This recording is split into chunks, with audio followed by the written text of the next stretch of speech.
What's up, everybody? I am working like a dog right now, but I'm taking care of my mental health. I'm taking care of my physical health. But these are things I want to talk about, and these are things that are important to talk about. Because this is more than just content for me, man. This is serious stuff that's taking place in the world. What's up, everybody? Give me ones in the chat if you can hear me. Hit the like button on your way in if you don't mind. Hey, I'm wondering, man, how y'all feeling about yesterday? I had some people in my comment section telling me that I was rude to the pastor. I don't agree. Clearly, some of y'all have never been in debates before. If you think that I was rude, I held back a lot. I think I was very respectful.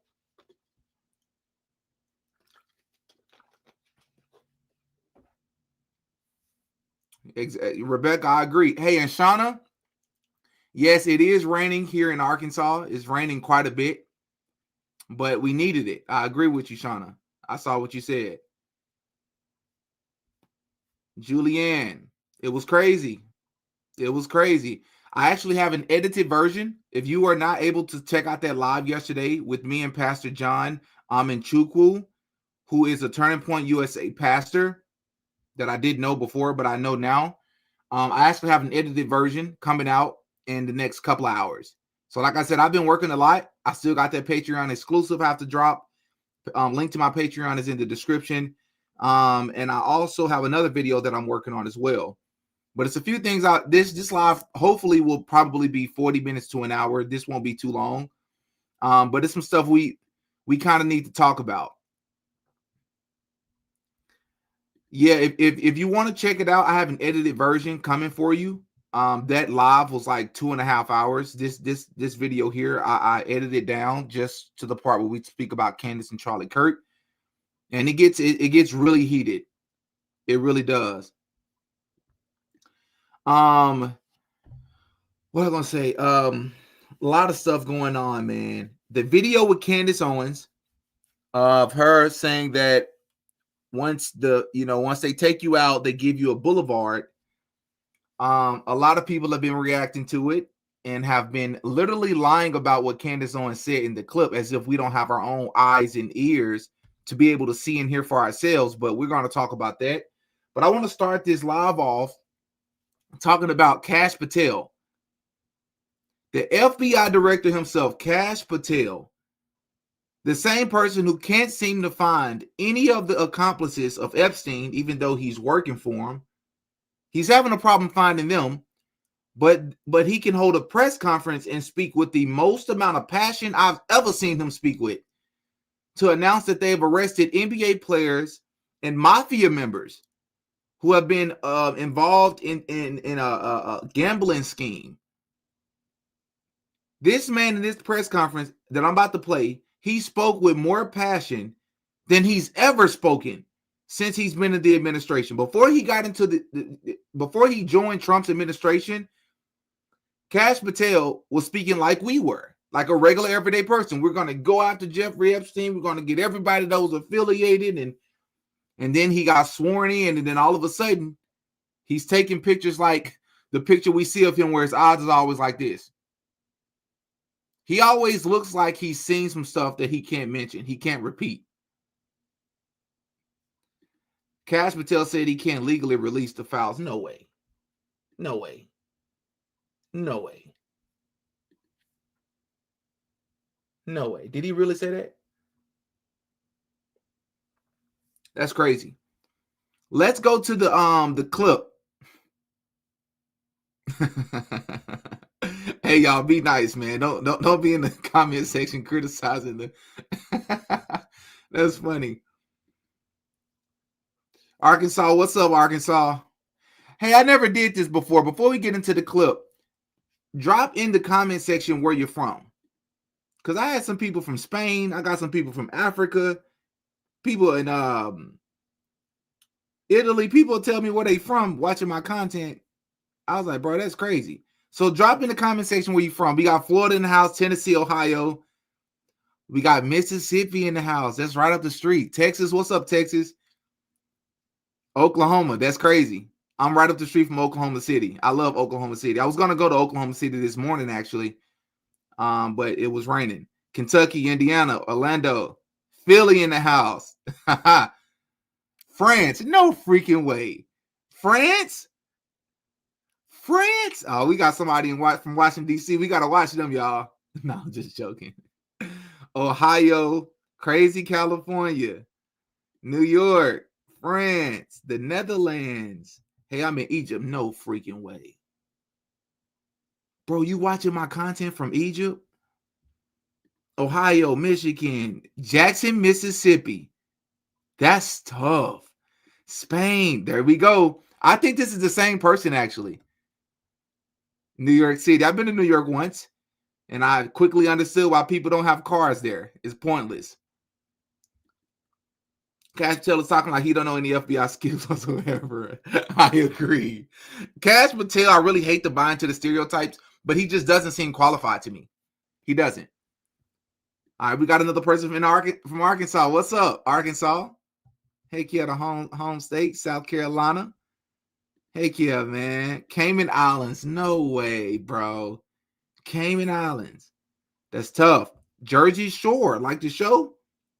Where is Jersey Shore? Is that in California somewhere? That's dope. Rhode Island. Wow. Dallas, Texas. My cousin lives in Dallas, Texas.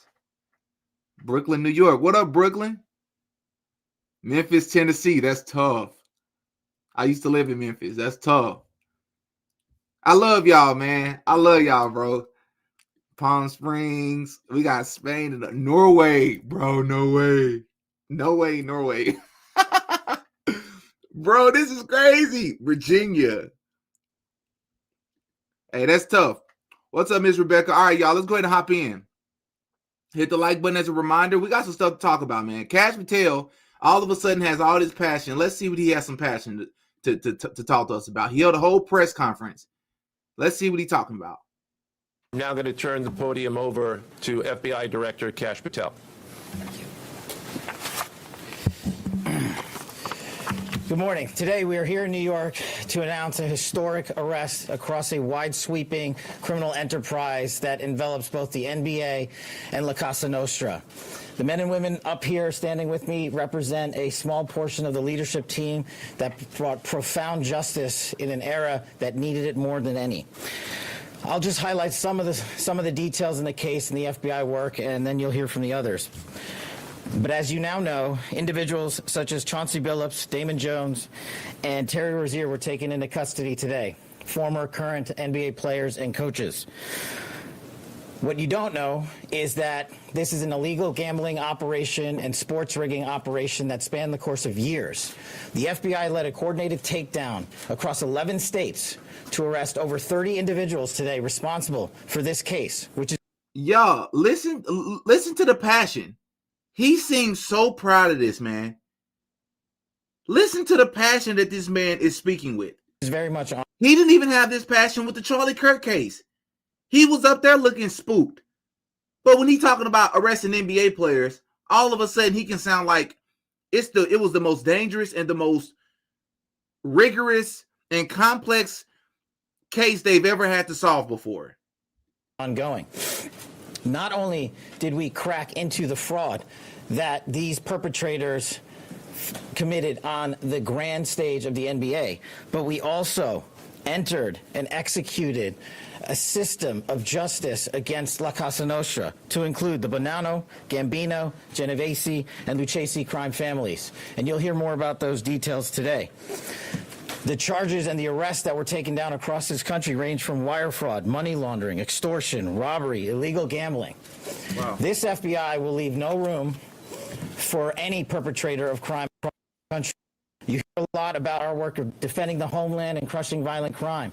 Well, this work is also representative of a colossal portion of the FBI's mandate to keep America safe and to keep our entertainment industry fair and secure.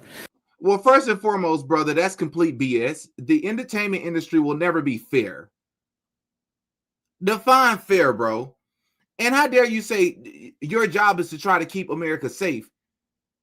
Kash Patel, bro, you and Bongino, do you all think, I just feel like it's an insult on our intelligence, man. All of a sudden, the Epstein files does not matter anymore. For those of you out there, because you believe it or not, there are people out there that said it's not a big deal. If you've not seen my conversation I visited a YouTube channel called Poppin' Politics, which is a group of Black conservative women. I typically like their content. But when it comes to Candace Owens, there's that name again. And when it comes to the Epstein files and Trump, all of a sudden, I'm like, where does the logic? Your logic just went out the window. Your integrity just went out the window. So they had me on their show. And while I was on their show, these women told me, y'all, they're supposed to be conservatives, which means they're open to open dialogue and opposing views and all of this. Integrity, small government. They literally told me a group of women said that the Epstein files were not that important. Do what? I'm not talking about some Netflix documentary and just because it's the big shiny object. No. Think about what we're talking about. Women that were taken advantage of, that's already enough. Women that were taken advantage of who were some of them were underage.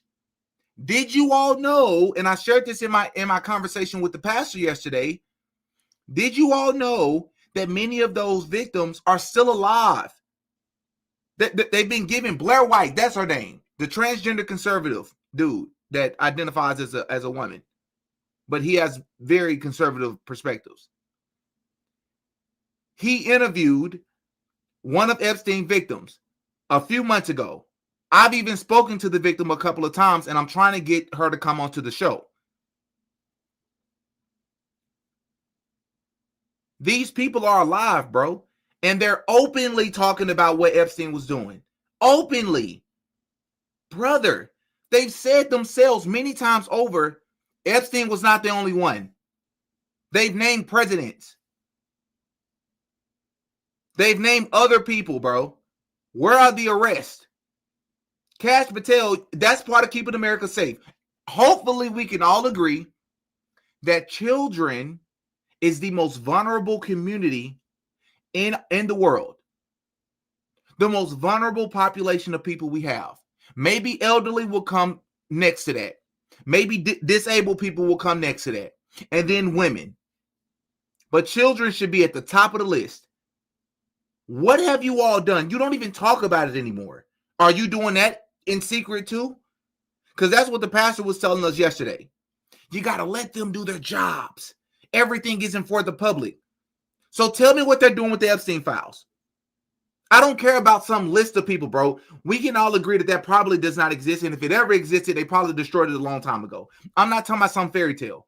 I'm talking about where are you holding these people accountable? It's disgusting to me that you can get up here and talk. And for those of you who don't know, like Kash Patel was saying, Chauncey Billups, who is the former head coach of the Portland Trailblazers, he is alleged, and he's also a former basketball player, Detroit Pistons legend, NBA champion, one-time NBA champion.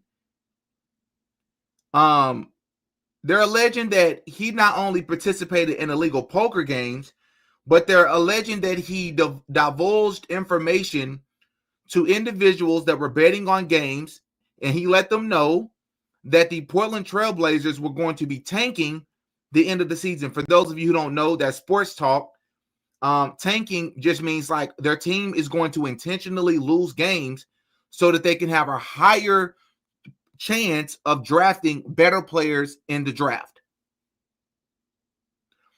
They're alleging that against Chauncey Billups, who I believe showed up for federal court as of yesterday. Terry Rozier, who is a current NBA player, a really good NBA player, by the way, it is alleged that he was letting people in his personal life know that he was going to be intentionally missing games, faking injuries, things of that sort. And then there's another guy by the name of Damon Jones. Either he or another guy shared inside information about LeBron James going to be missing a game or two. I've been saying for the longest, sports are rigged. But of course, I'll be called a conspiracy theorist. Just make sure you get my pronouns right. I told you so. Just make sure you get my pronouns right. I told you so. That's all I'm saying. There was a game that happened. I'm going to share this and I'm going to continue the clip. There was a game that happened last year. There's been several games where I was like, bro, this is rigged, bro. There was a game that happened last year against the Phoenix Suns, and that included star players Bradley Beal, Kevin Durant, and Devin Booker.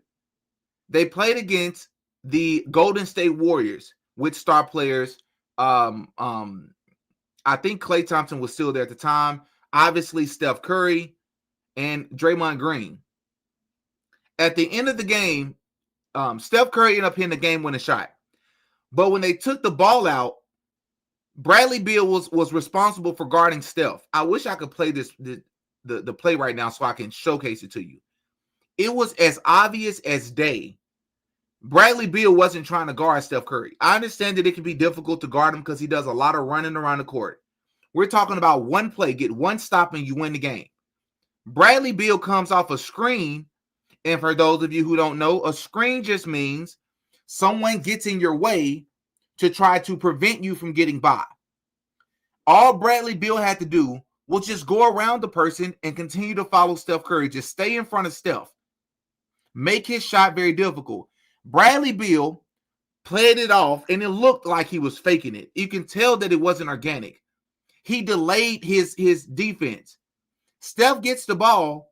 Bradley Beal pretends to go from the ball from behind Steph's body, which left Steph wide open. I'm screaming at the TV like, bro, they just did that right there in front of us, bro. Mind-blowing. Kash Patel is talking about having all this passion about keeping America safe. Stop it. This is a distraction, bro. Stop it. The men and women that are standing up here today worked tireless hours, days, months, and years. And the fraud is mind-boggling. It's not hundreds of dollars. It's not thousands of dollars. It's not tens of thousands of dollars. It's not even millions of dollars. We're talking about tens of millions of dollars in fraud and theft and robbery across a multi-year investigation.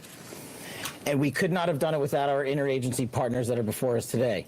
The NYPD, HSI, and teams of law enforcement officials from around the country made this day possible.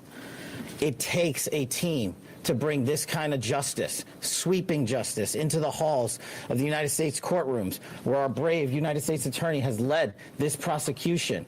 It takes courageous prosecutors to stand before you and say, we will not allow this kind of illicit activity to happen, not only at the national sporting level, but also where it hides in La Cosa Nostra. And when these two collided together, they perpetrated a fraud that is historic in terms of not just money, but the scheme and the deceit that they utilize to steal and swindle people from money, to include crypto fraud. This is an operation that showcases to you that under President Trump's administration, there is no room for any type of criminal behavior, be it on the world's largest stage or in the back rooms of tiny parlors where card games are being played. Stop it.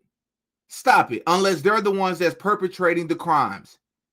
It's weird that you have all this passion, but you can't seem to find the accomplices of Epstein, even though you work for them. Allegedly.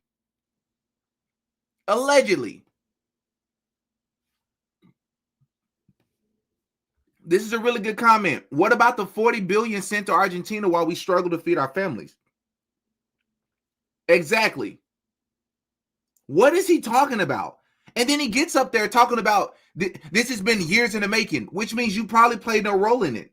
Trump's administration just joined. You just got appointed to director of the FBI. He getting up there speaking as if this is just some, bro, stop. All right, great. They broke the law. But the irony is they literally push gambling onto the world. I remember Stephen A. Smith covered this on First Take, and it's the most ironic thing in the world. While they're talking about these people being arrested, I do understand that there's a difference between legal gambling and illegal gambling. I get it. There's a right way and a wrong way to do it. But the point that I'm making is like how y'all sell and promote alcohol and liquor everywhere. And you know that's going to increase the likelihood that people are going to be drinking and driving. It doesn't absolve them from responsibility of not doing it. But when you're selling it all over the place, but you make drugs illegal, make that make sense. It's because you all can benefit from it, just like you can benefit from marijuana now. That was once legal. For those of you who don't know, gambling, sports gambling used to be illegal in the 90s.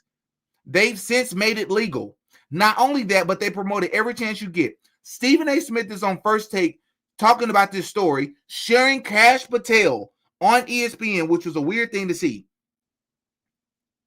Kash Patel is up there talking about this. The video cuts to an ad. Would you like to know what the ad was? ESPN Bet. That's what it's called. ESPN Bet. It's sports gambling. Not only that, to make it even more ironic, Stephen A. Smith was the person on the commercial promoting gambling.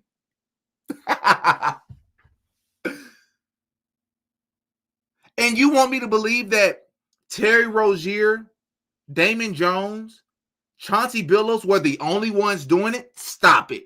Stop the cap.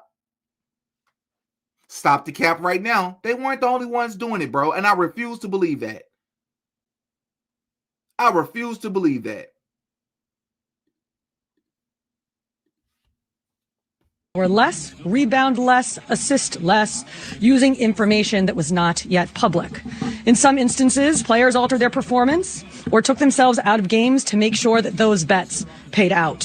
One example occurred on March 23rd, 2023 in Charlotte. Terry Rozier, an NBA player now with the Miami Heat, but at the time playing for the Hornets, allegedly let others close to him know that he planned to leave the game early with a supposed injury. Using that information, members of the group placed more than $200,000 in wagers on his under statistics. Rozier exited the game after just 9 minutes, and those bets paid out, generating tens of thousands of dollars in profit. The proceeds were later delivered to his home. Insane. Sports has been rigged from the jump. The point of it is to distract us. Yes, a lot of us, I love basketball, y'all. It's my favorite sport. I played it myself. I love basketball. I love playing pool. I don't engage in gambling. I try not to do it. I say I try not to do it. I don't gamble. But I understand that it can get pretty bad. One of my closest friends, one of his closest friends, has a gambling problem. He says, man, he'll spend just about every bit of his paycheck. I'm like, why would he do that? If you're going to gamble, bro, gamble a little bit. He's like, it's not that simple. It literally warps the mind of people, bro. Sports betting, bro, is just so ironic that they can hold a whole press conference. They've arrested people, federal indictments, the Gambino crime family, and like 3 other crime families that I didn't even know existed anymore. Did you all know that basketball was created by a Freemason? Did you know that? But per usual, I'm going to prove it. It's a guy by the name of Naismith, something Naismith. Here, let's pull it up. Let's pull it up. Here he is here. Yes, James Naismith was a Freemason. He was initiated into Russell Lee Lodge into Springfield, Massachusetts in 1894 and later affiliated with Lawrence Lodge number 6 in Kansas, where he served as worshipful master from 1927 to 1928. That's right. The person that created basketball was a Freemason. Per usual, what do you think his reason for sharing it was? Or creating the sport? Right?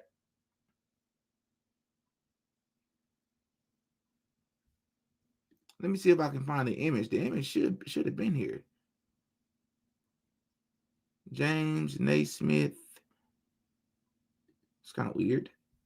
Let me see if I can pull it up.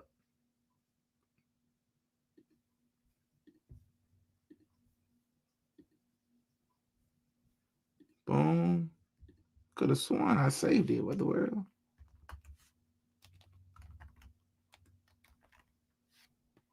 It's right there. Why was it not coming up? It's kind of weird. Oh, that's why. I have to screenshot it. Yeah, so James Naismith, the person that created basketball, was a Freemason. Do you all think that that's just by happenstance? I spent all this time talking about Freemasons on this channel, so you got to know that, of course, it was for a reason. Here he is right here. Dr. James Naismith, a proud Freemason, invented the game of basketball. That square tool jewel fob by his waist indicates that he also served as the master of his Masonic lodge. So, of course, it's not a shocker that this person, that they're involving gambling, they've made it legal, all of this, right? Baseball, yes, Shauna, you're absolutely right. Look at the baseball field and how it's shaped. You're absolutely right.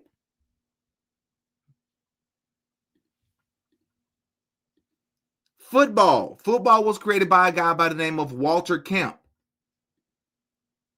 right? They'll tell you that there's no evidence of him being a Freemason, but that dude was definitely a Freemason.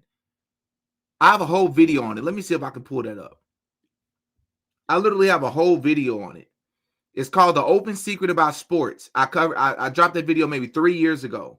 Most of you all weren't following the channel at that time.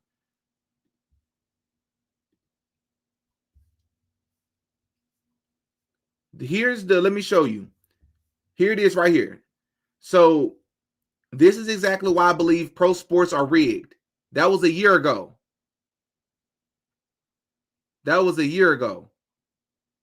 And I break down all the things that was obvious. They did everything obviously, down to the time on the clock. Let's see if we can find it here in my video. Co-producer is going to give you unique sounds that actually fits your track in seconds. Let me show you. Everything you hear. Let's see if we can find it. Is this Walter Camp?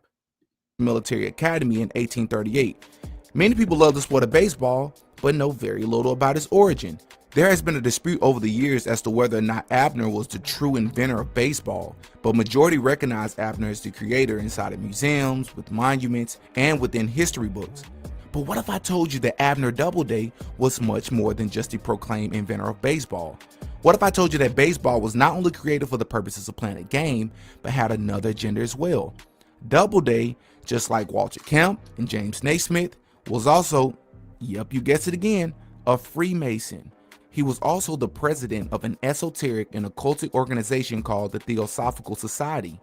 Theosophy, for those of you who don't know, comes from Greek, and it basically means gods of wisdom or divine wisdom. The invention of baseball has now led to a massive industry, both on a collegiate and professional level. Many people don't even know that the three sports were all started by Freemasons. Now, what are the chances? Only Freemasons can think of something so creative? Of course not. And notice how all three men were born during the early to mid 1800s, with the first two men that I named born just 2 years apart. Is that more than a coincidence? A lot of you may say, well, what's the big deal? So what, sports were started by Freemasons? Well, it's a major deal because I am under the belief that Freemasons not only control most things that we see and hear in this world, but they greatly shape the way many of us view the way of life in general, especially in America. And these sports are a major component in shaping our thought patterns and continuously distracting us from what's far more important in life. Think about it. Whether it's baseball, football, or basketball, all these sports are strategically occurring during times of the year that basically fall right after one another. The NFL season begins in September and ends in January.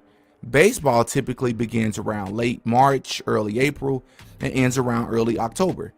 The NBA season begins in October and ends sometime around April. And that's not even counting the playoffs. And the cycle continues. Perfectly designed to keep the masses distracted and entertained all year. Then, within these sports, they create false idols, and the athletes are placed on these pedestals to be blindly worshipped by millions of people. Nowadays, even the college players are marketed and worshipped like the professionals are. Think about college sports. The industry became so big and powerful that for years, they were somehow getting away with making over billions of dollars in revenue every year without playing the college athletes who actually played the sports. How is that even legal? Think about college sports. Somehow in this society, people are so invested in their quote-unquote home team that every single year is literally a fight to get the best athletes across the country, even if that means doing it illegally. It's so insane how invested people are in college sports in America, because even if the average person doesn't even understand the sport or even know the players who are performing, they are still quote unquote diehard college sports fans because it's quote unquote tradition and it's what everybody else is into. And this word quote unquote tradition is a really big one in this country. So people just follow along. Boom. I think y'all get it. I think y'all get the gist of it. Crazy. Walter Camp was a Freemason. He created football. James Naismith was a Freemason. He created basketball. And the Abernathy guy was not only a Freemason, but he also led an esoteric organization, and he created baseball down to the design on the field, which are all Masonic designs. The point of me sharing is to say that, of course, corruption is happening in the sport. Look at the owners of sports. Very similar to Hollywood and all these other places that we talk about. The CDC. I found out some stuff here recently about COVID and the people that was behind COVID. Like, bro, the noticing is crazy. I'm going to just leave it there. The noticing is crazy, bro. Crazy, bro. So heck yeah. There's something else I want to talk to you all about too. Candace Owens, as I'm sure you all know, has a clip that I've since found out that the clip is actually from her book club. You know, Candace Owens has a book club behind a paywall on her website that you have to sign up and pay for. Well, apparently someone screen recorded her and then dropped a clip of her saying that, you know, when they unalive you, they always create a boulevard, and the boulevard is always on a terrible side of town, like MLK. They're doing the same thing for Charlie Kirk, blah, blah, blah, right? Well, there's a guy by the name of Steven Crowder. Steven Crowder reacted to the clip, and just so you all know, Steven Crowder is a huge guy, influencer on the right or in the conservative movement. And Steven Crowder and Candace Owens have not gotten along in a very long time, because maybe a couple of years ago, Steven Crowder, there was a camera footage from his personal home that became public, and I believe his wife was the one that released the camera footage of Steven Crowder and his wife in an argument, and Steven Crowder was speaking to his wife in a way that people considered verbal abuse.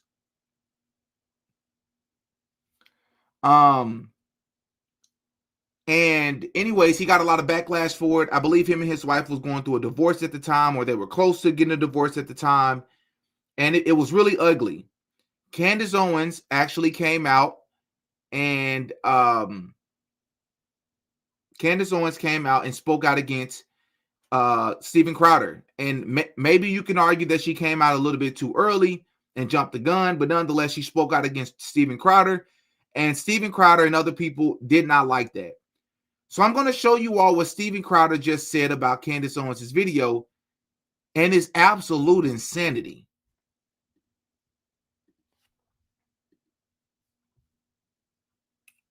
So let's see here. So Steven Crowder, who, by the way, is doing this series where he's going around and he's speaking at black barbershops, which is a brilliant marketing idea, right? You got, white conservatives speaking to, the average so-called black person in America who feels like they're racist. So it's going to make for great content. So it's a brilliant marketing idea. It's a brilliant business idea. My problem with Steven Crowder is that I believe he's intentionally going to barbershops to speak to so-called black individuals that are not the most articulate of our community. They're not the best representation of our community.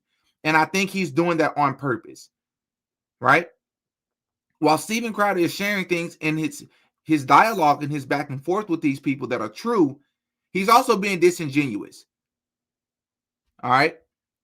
But I digress. Let's go down here to what he said about Candace Owens.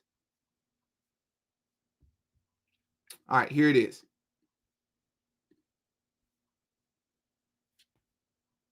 My heart aches for the fact that he gave so much of his life to Trump and to politics. And They just were like, nope, that is it. It serves us or it doesn't serve us, and we want to move on. And so here's a holiday. Bro, if they try to give me a holiday, what is with them giving people a holiday after they kill them? Why is that a thing? You know what I mean? Like, oh, Martin Luther King, what about this holiday? What about this boulevard? Anyways, let me knock it off. Like, they're going to give Charlie Kirk a boulevard. They already did. They did in Israel. They gave him freaking boulevard. It's like, as soon as they give you a boulevard and a holiday, they definitely killed you. Okay, there's no question. They killed you. There's no way. That's like their signature thing. It's like that's what they do. It's the Fed signature. It's how they sign off after they murder you. So like holiday and a boulevard. And it's never on a nice side of town either. Like Charlie Kirk Boulevard is not going to be a nice side of town. Anyways, I will be back on the 27th, you guys. Thank you guys for all the support throughout these couple of weeks, these last really kind of 6 weeks since Charlie died. And we will see you guys then. All right. Before this person right here, who is absolutely disgusting, respectfully, this person is absolutely disgusting. Did you all hear anything in that clip about, I don't know, Erica Kirk? Candace Owens did not mention Erica Kirk. Candace Owens did not mention Turning Point USA. Erica Kirk did not mention JD Vance. Erica Kirk did not mention any pastors. She didn't mention any of these people. Please take a listen to what this man is about to say. And just imagine as he's talking, ask yourself this question. Why would you release a video like this knowing that people will be able to hear and see the Candace video themselves? They're going to know that you're lying, Steven Crowder. Why would you say this, bro? Listen to what this dude said that Candace Owens actually said in the video, even though we never hear her actually say this. Well, let me first be tactful here and tell you that outrageous claims, and this is an outrageous claim, require outrageous evidence. What? Of course, as is par for the course, none has been presented. And I know that there might be an out, a weaseling here saying, oh, well, I said the Fed, not the Trump administration. I said a boulevard in Israel. It's pretty clear, not clear. What she said was, they, the Fed, give you a boulevard when that's a sure sign that they have killed you. You know that they have killed you. Right. Right. What's the issue? I agree. What's the issue? He was betrayed in the worst way possible, giving so much of his life to the Trump presidency. Right. To politics. Right. The federal government, the Trump administration killed Charlie Kirk is the claim. Now I'm going to tell you how I feel about it, what I think about it. Because you know who else would have to be involved? And this is the implication, of course, by design. And you can see the response with people out there saying, oh, well, then anyone who's close to, this is an inside job. You know who's really close to President? Well, hold up. See, y'all have to watch these people. He's doing something that's very similar to what the pastor did yesterday. He's straw manning. This is what you call a straw man, everybody. It's where you listen. It's like if I tell you, I love fruit. Man, I love eating fruit. And then you respond to me and say, why do you hate vegetables so much? Huh? I didn't say anything about hating vegetables. I love vegetables too. It's just the conversation is about fruits. I said that I love eating fruits. I didn't say that I hate vegetables. That's a straw man. You're taking something that I didn't say and you're building an entire argument and case off of it. Listen to, he literally went from 1 to 7. How did you get to the number 7, buddy? You're supposed to go to the number 2 next. 1 and 7 does not connect. Listen to how he did this. Administration killed Charlie Kirk is the claim. Now I'm going to tell you how I feel about it, what I think about it. Because you know who else would have to be involved?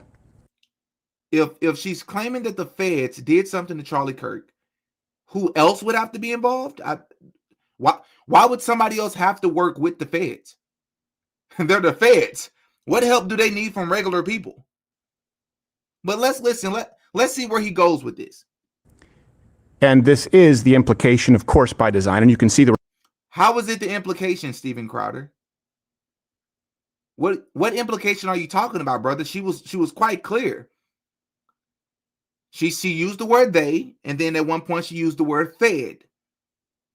What implication are you talking about? She didn't mention any other people. She said Trump's name, but she mentioned Trump's name in the sense that she lost faith in him. She felt like he betrayed Charlie Kirk. What's the implication here? Response with people out there saying, oh, well, then anyone who's close to, yeah, this. So hold on. Did y'all see what he just did? He took what Candace said, that doesn't even matter anymore. And then he said, and you see what other people are taking away from this. Excuse me? First and foremost, what people are you talking about, Stephen? I don't see those same people. Second of all, even if people were or are doing that, those people aren't Candace Owens. You can't control what other people say. Why would you say, based on what other people are saying, I'm going to condemn Candace for it? Excuse me? He's trying to work his way to criticize her, and he's not doing it in a fluent manner. And I'm going to tell you all why Steven Crowder did this. He knows that this was embarrassing because he posted it once on Twitter, and then he deleted it because he got a lot of backlash, and then he reposted it. But I'm going to tell you all at the end why he did this. And you can see the response with people out there saying, oh, well, then anyone who's close to, yeah, this is an inside job. You know who's really close to President Trump, and you know who people are now saying stood to gain? Well, Charlie's wife, Erica Kirk, who has now been put, Candace with that language, with this accusation, has put the wife of Charlie Kirk, and she'll say, that's not what I tried to do. It is. It's the result.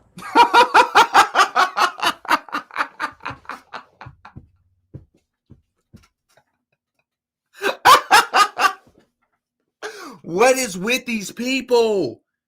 How are these people real? How is this a real human being with a large platform? This dude has millions of followers across Rumble, YouTube, Twitter. He probably has a combined 20 million followers. How are these people real people? Candace Owens never mentioned Erica Kirk. This dude just said, but what she says implicates Erica Kirk. What? Well, Charlie's wife, Erica Kirk, who has now been put, Candace with that language, with this accusation, has put the wife of Charlie Kirk, and she'll say, that's not what I tried to do. It is. It's the result. Erica Kirk. What? In the crosshairs. What? It's not like you have to look through 6 degrees of separation.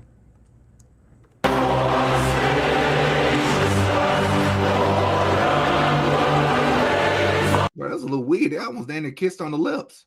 That's kind of weird.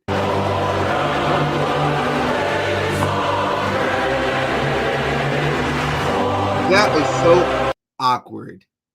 And why he bite his lip like that? Why did Donald Trump bite his lip like that, man? Oh, bro. I don't know, bro.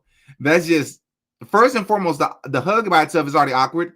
He's seeming to want to get it over with immediately. She seems to be more invested into the hug. Maybe she really feels that she needs to be consoled in that moment. And this is the face you make, Donald Trump. It's just not a good look when you already have an audio recording of yourself talking about what you do to the women in your life, let alone the women in the modeling world, which literally she comes from. That's none of what I just said is a conspiracy theory. All of this is stuff that Trump has said. It's public information. Grab them by the what? I know that this is how men talk to each other in the locker room. I'm not even disputing that. My issue is what he was saying after that. Have y'all ever heard that audio recording in full? I highly recommend you go and listen to it. It's probably 3 minutes long. The other stuff that Trump was saying, I was like, okay, that's creepy, bro. I'm a man. I know how men can talk to each other sometime in private, but this was different.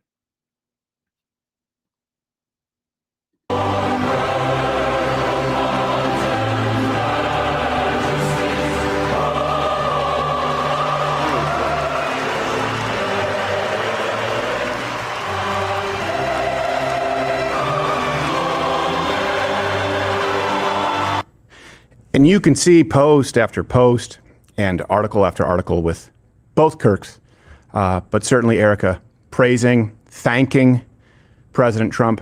You shouldn't be praising anyone but Jesus Christ. This is so odd with these people, bro. And they claim to be Christian. You shouldn't be up here commending people for praising another human. Don't praise anyone but Jesus Christ. That's already the issue right there. He's trying to get brownie points and social, he's trying to look cool to other conservatives by saying they've done their part in praising Trump. Bro, Trump is just another human being, brother. He is not in control of your salvation, bro. He has to answer for his life just like we have to answer for ours.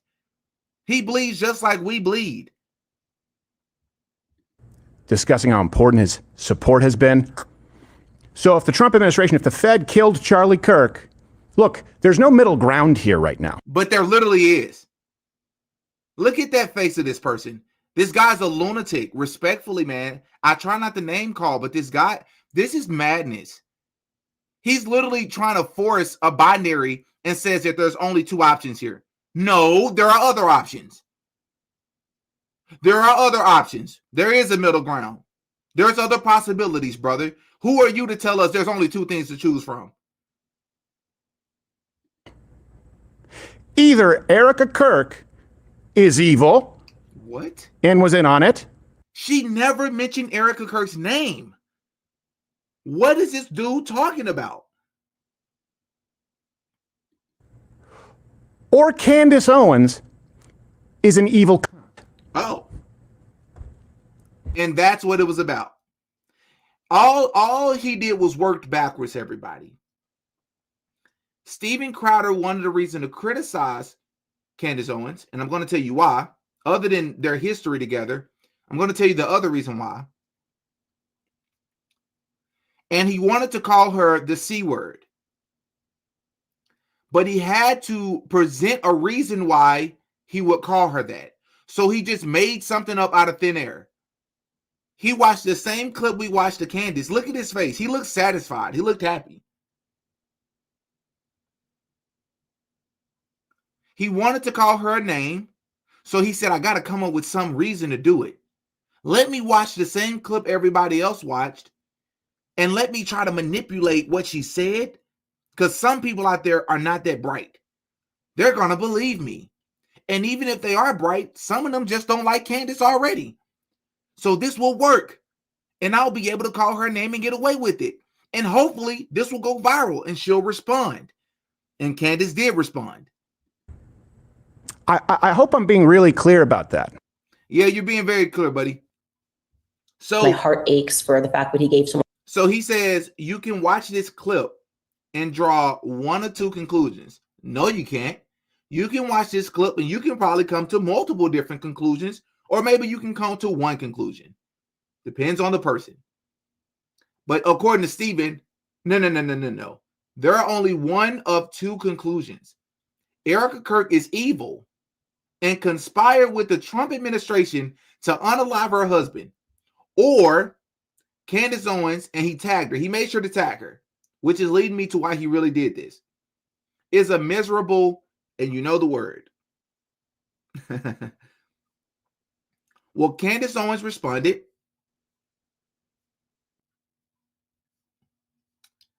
Let me show you what she said.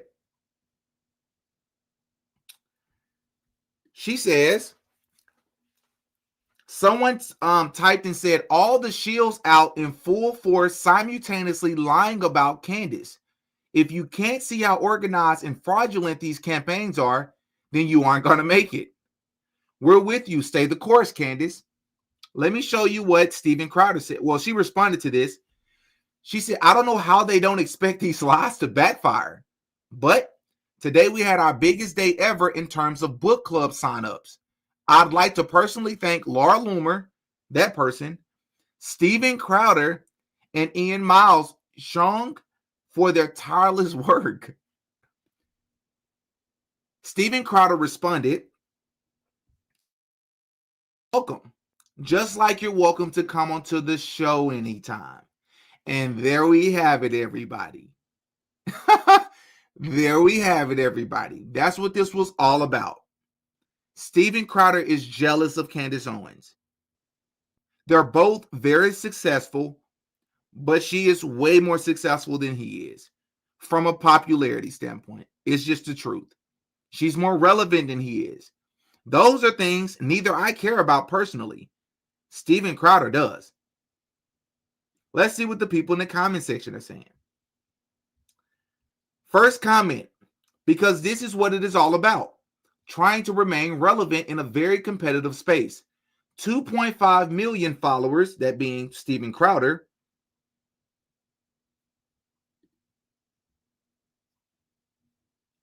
versus 7.3 million followers, that being Candace. Saying the most vulgar, insulting thing you can to a woman in an attempt for more clicks.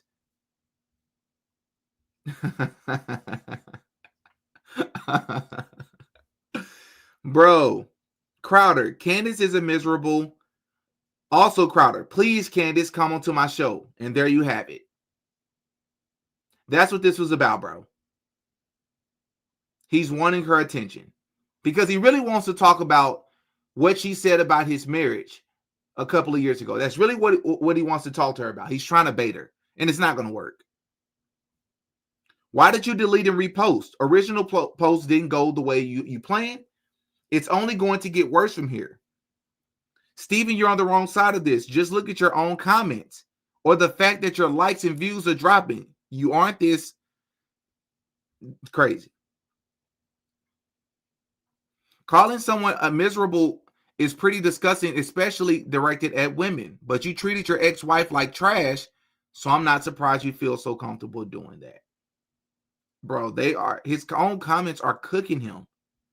But I want to show you all what Ian Carroll said to him in his original post. So this is the original post where he says that there's only one or two conclusions. You're not free to think for yourself when you listen to Candace. He has to create words that she never said. He has to create theories that she never bought into. And expect us to not think and hear for ourselves and remember what we just heard. Let's see what the comment section says. Ian Carroll, that is such a dishonest and transparently incorrect interpretation of her words, Steven. Where did she mention Erica Kirk once? That's all you, bro. The implication from the start has been that Erica has not told Candace to stop speaking. If we are to suspect anything about Erica, is that she supports Candace's investigation and is possibly even in communication with her privately. Which leads to a second question. Are you that dumb and unable to interpret basic English, or are you intentionally misrepresenting and attacking her for some reason? You are evil because nowhere did she say that. Aren't you the guy who was so verbally abusive to your wife, she had to leave? And I want to play this for you all. Watch this crap. A lot of this information you all learned already on your own, and I also shared it on my channel. But I want you all to take a look at this one. Watch this. Erica Kirk was introduced to Charlie Kirk through Donald Trump. She had been procured for like Donald Trump's pageants. She won like Miss Arizona or something. She was literally a registered actress and starred in a reality TV show, a romance one at that. He met her on a trip to Israel. Charlie met her on one of these wall humping trips. So the Israeli connections, and then J.D. Sharp. What was she doing in Israel? Well, she was on a pilgrimage. Okay. Yeah. And then I just learned, J.D. Sharp, Jason Dick, the founder of Uncensored AI, just told me that her dad, Eric Kirk's dad, is one of the founders or creators of Raytheon Israel Ltd. Raytheon Israel creates the weapon systems and defense systems like the Iron Dome, right, and soaks up trillions of, collectively trillions of U.S. taxpayer dollars over the course of the last, however many decades, billions of dollars annually. From what I understand, Erica Kirk's father formed Raytheon Israel's division and was the former chairperson / president. I believe he's retired now, but he was actively involved in that particular operation. That's ridiculous. All of these connections. They had the custody of Charlie Kirk's body in the custody of J.D. Vance aboard some private jet, going to God knows where. And within 24 hours, Erica Kirk is releasing this propaganda video of Charlie Kirk's hand and the rings and the I love you and the crying and the sobbing. That young man. I forgive him.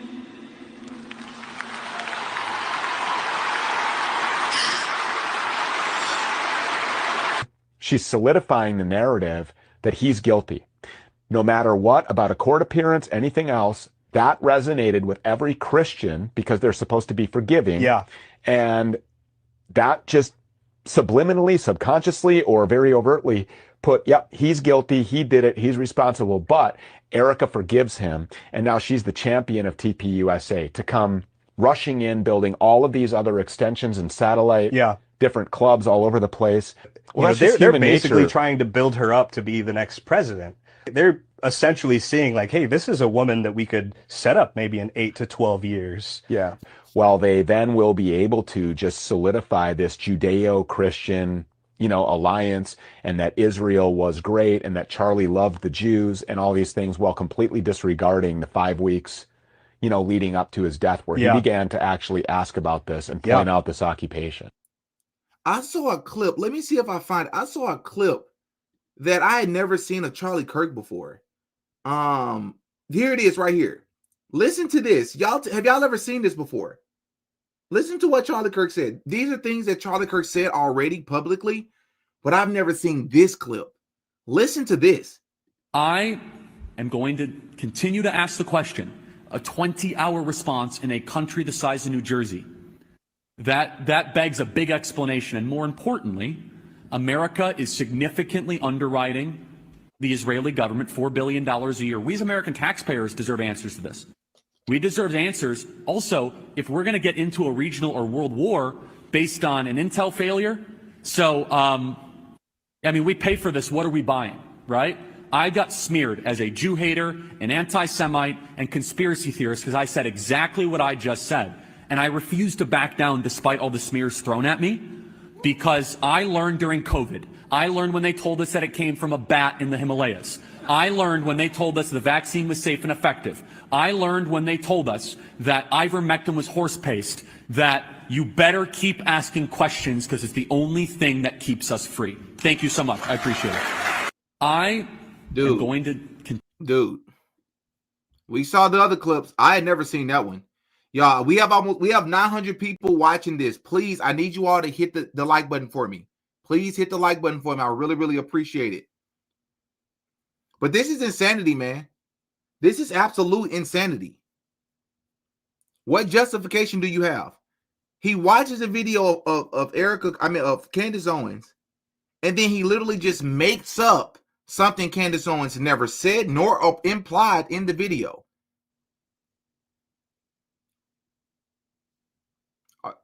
Do you think we're not going to notice, bro?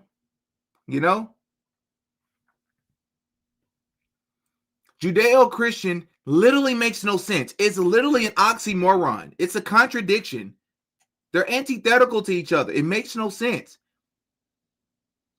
Not Christianity, but that other one is a lot closer to Luciferianism. That's just a fact. If you read the Talmud, are you kidding me? Which reminds me, let me see if I can find something else. Hold on.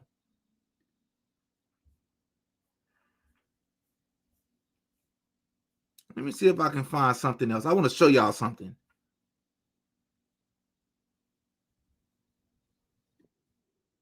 Let me see if I can find something. Let's see here.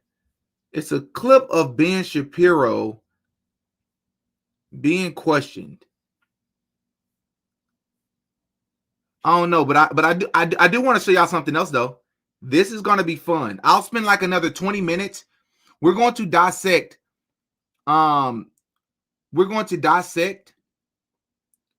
What happened immediately after the Charlie Kirk situation. Let's see. Before we go to that, where's the one of our boy Ben? Here it is. Listen to this. Judeo-Christian values. Watch this. You've consistently promoted the idea that America was built on Judeo-Christian values. However, as a devout Christian, I have difficulty accepting the term, given Judaism's rejection of Jesus. Christians believe Jesus Christ is God. In contrast, the Talmud, a central Jewish holy book, teaches that Jesus is burning in hellfire and excrement. And while the New Testament tells us to love our enemies and pray for those who persecute us, Sovereign 15 of the Talmud states that even the best of the Gentiles should be killed. Given these irreconcilable differences, why do you insist on using this oxymoronic term? Okay, so first of all, that's a really bad read of the Talmud. Jesus was a bastard born of adultery. Yevamot 49b. Jesus was a magician and a fool. Mary was an adulteress. Shabbat 104b. Jesus was guilty of sorcery and apostasy. Sanhedrin 43a. Yeah, we get it. We get it. Let's go to what immediately happened. And this guy did an incredible breakdown. Let's see where it's at. Here it is. Watch this crowd. He's going to talk about it and I'm going to chime in. Okay, this is what a crime scene is supposed to look like. You see the officer there, keeping guard. See the caution tape all around. All right? Nobody is supposed to get in there. I'm going to show you the protocols in Utah County. All right? I'm going to show you how the different police departments handle crime scene. All right? They all use the 7 S's. We're going to go through that. I'm going to show you their documents, what's allowed. The first rule is that the golden rule of CSI, of crime scene investigation, is you lock down the crime scene, okay?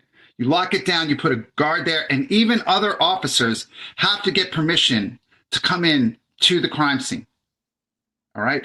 It says in the regulations, all unnecessary personnel is to be removed from the crime scene, especially when there's a serious crime, where you have an assassination in America. Okay, an assassination in America. Okay, this is what the crime scene should have looked like immediately, as everyone was rushed out. Now, we're going to go through all those regulations, but before we do that, just take a look at that. You have armed police in the crime scene, all right? Now, what did we have? All right, let's take a look. Here's the crime scene. Okay, this is the At Life is Driving 69-minute video, 2342. We are approximately 4.5 minutes after the shooting. Okay, Charlie Kirk was shot dead right there. There should be blood over there. Okay, we have camera here showing the crowd. We don't know anything about who shot him at this point. It's 4.5 minutes later. Okay, 4.5 minutes later. They had George Zinn in custody. They didn't have any gun on George Zinn. And they must have known right away this guy was a nut. And so your shooter was out there. And even if they thought George Zinn was involved, they don't have they don't have the firearm. Right. And so you have a shooter on the loose.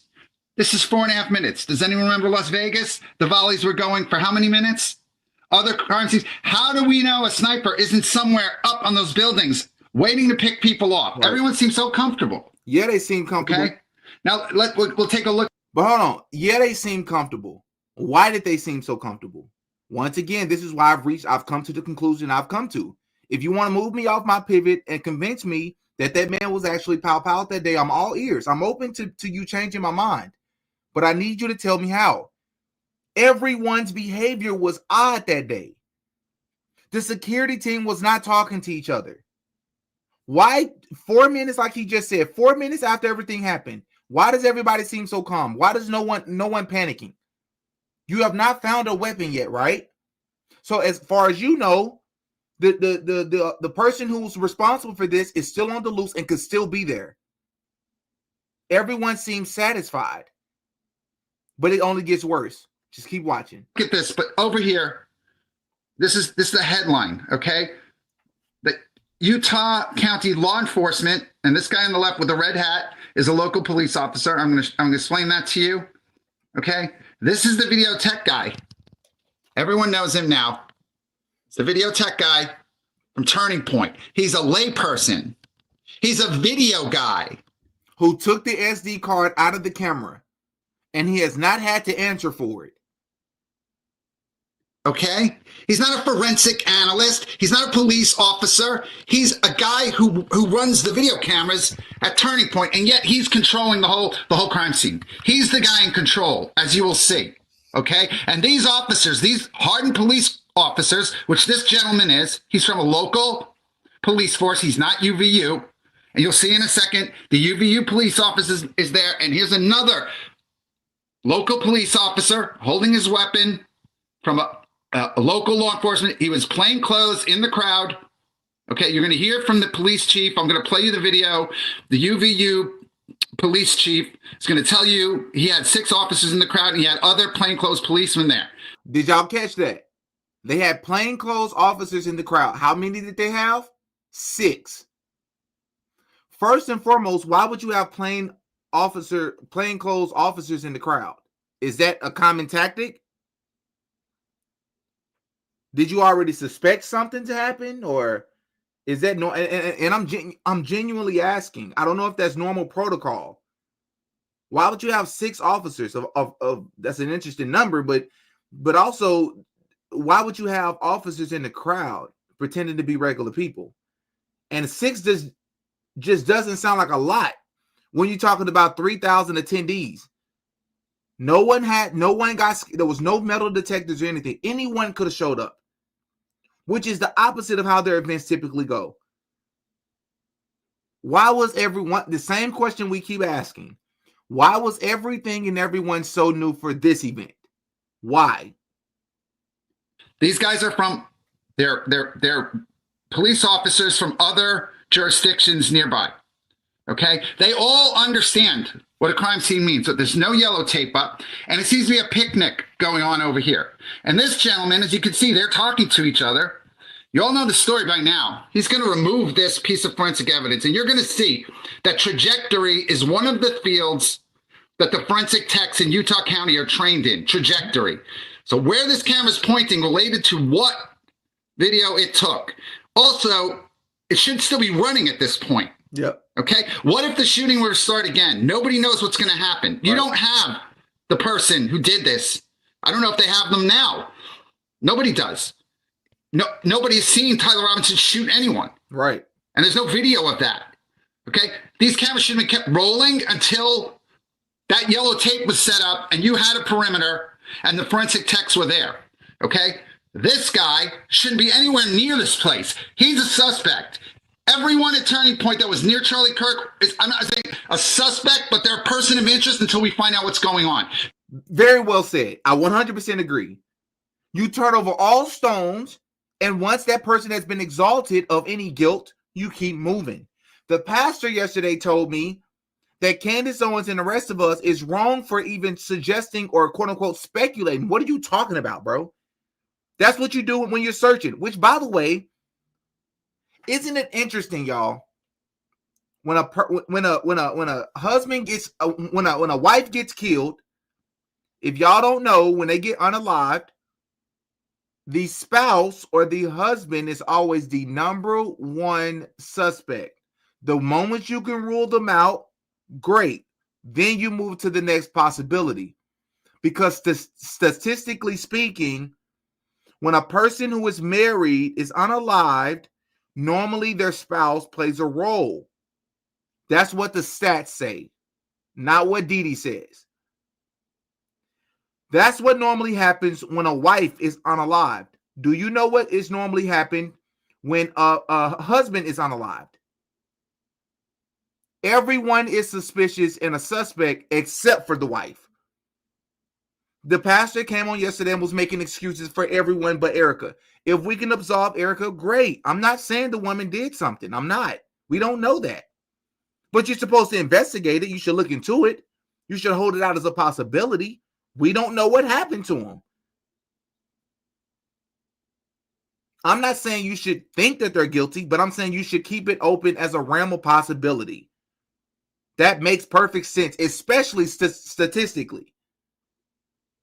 That's a fact. Just like 60% of people in America has placed a gambling bet at least once in their life. Go and look at the stats. I don't know them off memory, but it's pretty high of the number of times a person is taken out and it's turned out to be their husband or their wife that was involved or directly did it. It's a pretty high number. They're the closest people to Charlie. In fact, this guy, this video of him, he makes Charlie center the microphone, okay, which might have killed him. Now, I'm not accusing him. I'm not accusing anyone. If you look at my post today, people say, oh, I'm saying this, I'm saying that. None of my posts today say anything except what happened. Right. Other people join conclusions, okay? I describe a scene and I tell you what's happening. Right. I'm not telling you the motives. I'm not telling you what people did. I'm showing you what they did. I'm not guessing what anyone's done in my posts, okay? All right? I'm not guessing. And when at the end of my posts, when I give you my opinion, I give you my opinion. I'm not giving you an opinion now. I'm showing you. I'm showing you. This guy is a video tech, and he's controlling this scene. He's going to take these cameras with their permission. In my opinion, whether their permission is implied or direct, I don't know. I can't hear the conversation, but they know he's taking the cameras. They know he's going to do this. And that is against chain of custody, okay? The chain of custody at a crime scene, for all important evidence, especially with a serious murder, the police come, they create a chain of custody for this. And later, if it's someone else's property, after the court doesn't need it anymore, maybe it's returned. I don't know, maybe not, depending on who's involved with the murder. But the chain of custody is that the forensic evidence, this camera over here, where I've seen footage now that this may have fallen down here. I don't know if the footage is real, but the camera falls down on its own, but I don't know what's happened to it. I never saw it again after it fell. Right. Okay, I don't know, and no one's spoken about the camera that was looking right down on Charlie Kirk as they were, quote unquote, treating him and dressing his wounds, I guess. Yeah, because no one can see what they were doing behind that table. If I'd have got a chance, I would have asked that TPUSA pastor that yesterday. What do you think they were doing behind the table, Pastor? There was no red liquid on their hand when they raised up. That's impossible. How is that possible? How come we can see 4 or 5 different camera angles of what happened to Charlie Kirk, except for the cameras that were closest to him? Why won't y'all show us those cameras? Don't tell me that it's going to do something or it's going to impact the trial. What are you talking about? We already have footage of it happening, right?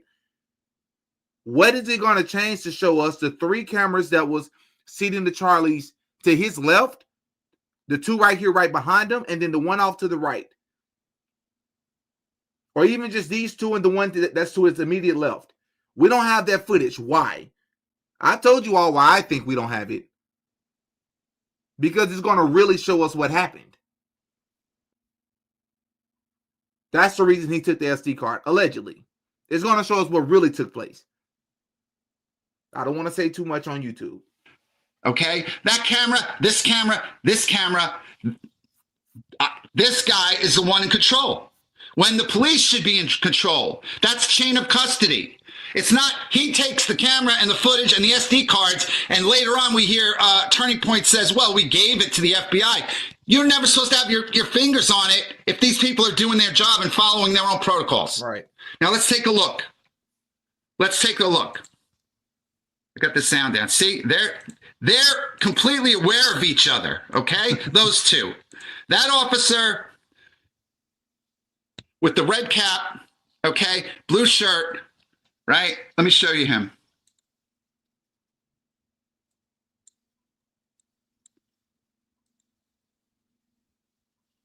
Here he is in the crowd.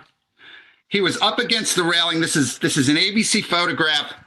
There he is with his shoulder bag, okay? What the world? Running away from the railing right above Charlie Kirk right after the shooting. He's an undercover police officer, plainclothes police officer, does not have his badge out that I can see here.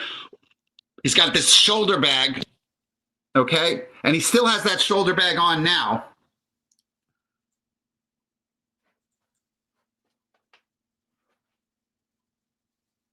Okay, right in front of the tent now. Wow. His badge is right there. He's not a UVU police officer, Okay, not from this badge. Okay, I've looked this badge up. This is not UVU. All right. So he's a plainclothes police officer. He's got his gun right there. What would he be doing there? This is what I'm saying. All new people shouldn't, if you're going to have police there, wouldn't it be UVU police? All these people are new people. Okay. He's working with Turning Point here and allowing this forensic evidence to break chain of custody.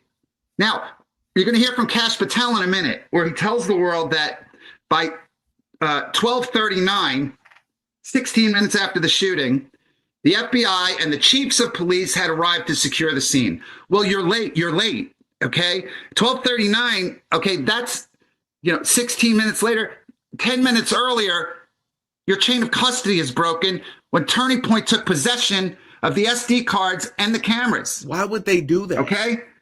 Right under the nose of this police officer. And then they said the reason why they did it was because they didn't trust. People are evil, is what they said. They said they took it because people are evil. That makes no sense. Because here's the problem. You can no longer claim that because, look, everybody, by the time that he took the SD card, the place had been surrounded by police, quote unquote, police officers. What regular civilian is going to get in there and take the SD card past the police? Nobody. Nobody. So what was his reason for taking it? If the police have already secured the area, quote unquote, it's not really secure because they're allowing you to get back there and take the SD card. But if it's already surrounded by police officers, why do you feel the need to take it? We're not idiots, bro. I'm not believing the mainstream narrative on this. No. They do that because directly behind him is probably the most obvious and the most telling video footage. That and the camera to his left. And the chief and the other, there's the chief. Okay. Look, they're just, this layperson should be ejected from the premises. Yep. Okay.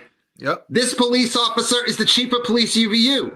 This police officer is there as a plainclothes officer. This guy should be nowhere in sight. Why is he so special? Why is he being treated as if he's part of the forensic team? Right. The chain of custody, the chiefs are coming, the FBI is coming.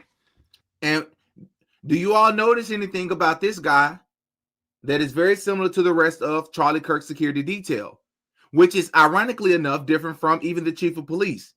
He's wearing sunshades. He's wearing sunshades.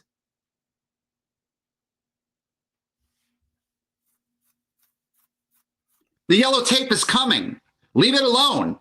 Okay, we're going to go into Turning Point's excuse. I don't care what Turning Point's excuse is. Okay? We're going to hear this guy took the cameras down because people are evil. You've got armed veteran police officers here. Okay? What are you talking about? Because some kid comes and runs to steal a hat, which was probably potentially, I don't know what it was. What's it got to do with climbing up here and getting cameras in front of police officers? It's a dog and pony show, okay? What's going on here with a shooter on the loose and everybody's just walking around like nothing's wrong, okay? No problem at all, right? Right, officer? No problem. Everybody just here. Here's another officer right here. You've all seen this before, okay? And the cameras, they're going to go missing. All right. They're going to just go. Like, they're going to go chain of custody. Camera's about to be removed.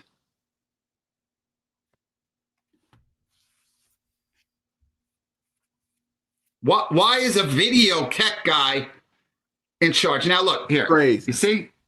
You see the look here? Here. Hand on his weapon? Here. Why isn't he telling him, move away from the camera?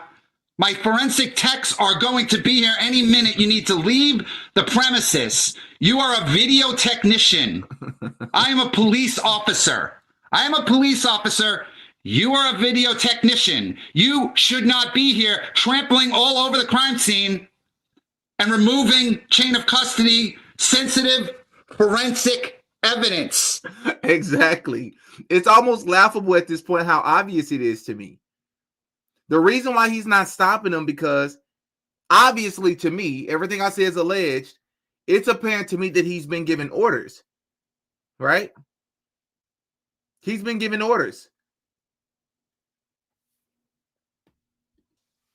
Looking out on the crowd, potentially at a shooter with a trajectory here that needs to be measured before all of this disappears.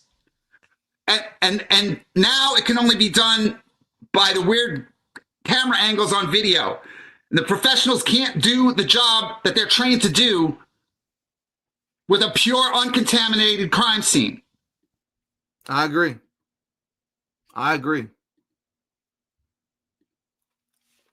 Crazy. And then I'm gonna show y'all. These are the shades that they're alleging was used in not only the sports gambling situation that Kash Patel spoke about with the NBA, but they're also alleging that these could potentially be the type of shades that were being used by Charlie Kirk's security detail. And I don't know this would be a fact, but I want to at least let you all see this clip, because I've never seen these shades before. Look at that.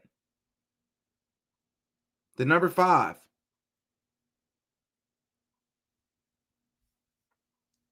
These special shades. They look normal, but they're not. And then we're called a conspiracy theorist if we say that it's possible that people can be wearing shades like this. Even though they just announced that Kash Patel just announced that this is part of the indictment. It's not a conspiracy theory.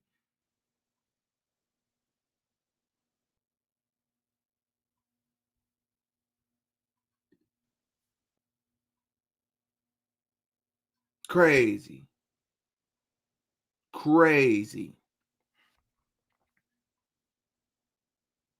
Yeah, man. Crazy. All right, let me read some super chats so I can get up off here. Y'all been real. Adrian Jones, thank you so much as always for the $2 super chat. Gambling equally addictive to drugs, but legal. Yep, I agree. And I had to learn it the hard way. Like, a lot of people are addicted to gambling. A lot of people. You're right.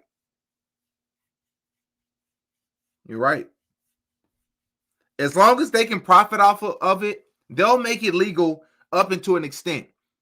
And then what they can't profit off of, or where it will probably become too much of a detriment, they'll make that legal. And they'll penalize you for it until they find a way to benefit from it to make it legal again. Elaine, thank you so much for the $5 super sticker.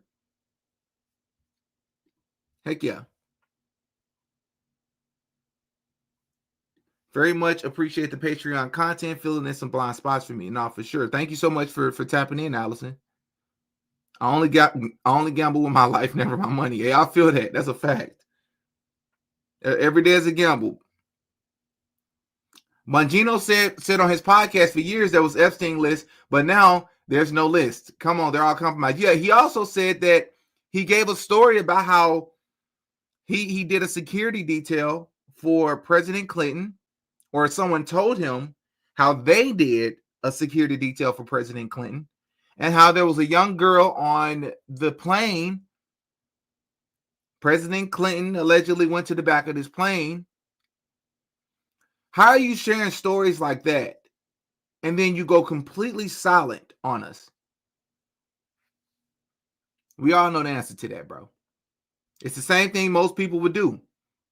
If, like I said, you having a problem finding the accomplices of Epstein, even though you work for some of them.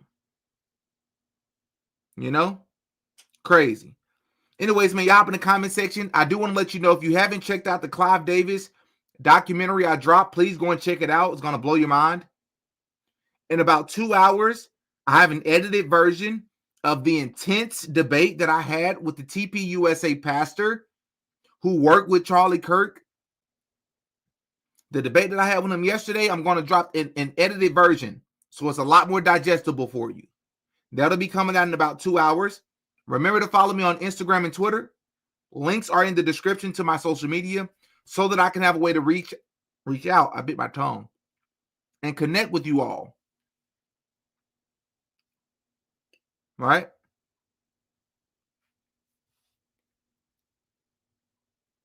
Yeah, crazy. You had Charlie Kirk's Chief of Staff Mikey McCoy. Oh, McCoy, you're asking if it was Rob McCoy. No. It was his name is Pastor John Amen-Chukwu, so-called African American, so-called black pastor. He definitely worked with them. He's in pictures with them. I'm going to share all of that in the video that I drop. Y'all are going to love it. Even if you watched the live yesterday, make sure to click on the video that's going to come out in about 2 hours. Click on the video and just hit the like button for me if you've already watched the debate. But if you haven't watched it, it's worth it. Didi keeps speaking truth. Amen. Truth never changes for nobody, including myself. Truth will always remain truth. All right. Slacker Elizabeth, thank you so much for the $2 super chat. Thanks, Didi. Love your channel. I appreciate it. Much love for sure. Hey, I'm gonna get up off here, y'all, man. I love y'all. Have a great rest of your Saturday. We'll tap in again here pretty soon. Hit the like button on your way out.